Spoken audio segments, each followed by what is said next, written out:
U.S. President Donald Trump has said that an agreement aimed at ending Russia's war in Ukraine is closer than ever.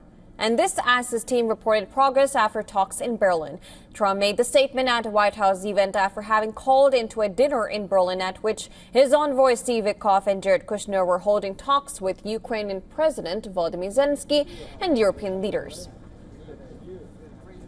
And I think we're closer now, and they will tell you that they're closer now. We had numerous conversations with President Putin of Russia, and I think we're closer now than we have been ever, and we'll see what we can do. We want to save a lot of lives. We sell equipment to NATO. We don't spend any money, but we do want to see if we can save a lot of lives.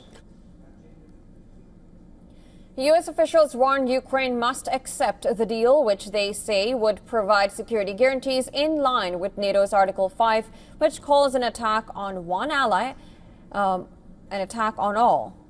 German Chancellor Friedrich Merz praised the U.S. for offering what he called substantial legal and material security guarantees, adding that they were a very important step forward.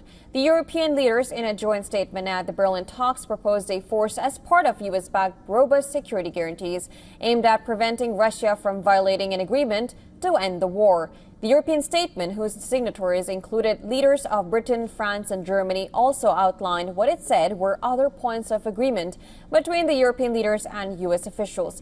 It said Ukraine's military should continue receiving extensive support and maintain a peacetime strength of 800,000 troops. Also, that peace would be maintained by a U.S.-led ceasefire monitoring and verification mechanism that would identify violations and provide early warning of any future attack. Zelensky met Witkoff and Kushner for a second day for talks at ending the war, building on a proposal initially put forward by Trump. The Ukrainian president said earlier that talks with U.S. envoys were not easy, but brought progress on the question of security guarantees.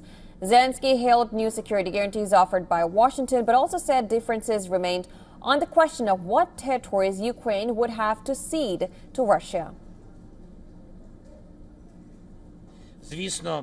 We had enough of dialogue about territories. I think that so far we have different positions, I'll be honest. But I think that American colleagues have heard my personal position. I am very happy that I was able to personally convey this position. An official briefed on the U.S.-Ukrainian talks earlier told AFP media that U.S. negotiators still want Ukraine to seek control of the eastern Donbass, made up of Donetsk and Luhansk regions. Moscow controls almost all of Luhansk and about 80% of Donetsk region, according to the U.S.-based Institute for the Study of War. The official also said that Russian President Vladimir Putin wants territory and that U.S. was demanding that Ukraine withdraw from the regions. European Union's von der Leyen said decisions on territories are for Ukraine to take. 34 years ago, this month, Ukrainians voted overwhelmingly for independence from Russia. They voted yes to Ukraine being Ukraine. That choice remains unbroken. The Ukrainians defended every day, admirably, on the battlefield. They deserve a peace worthy of their courage.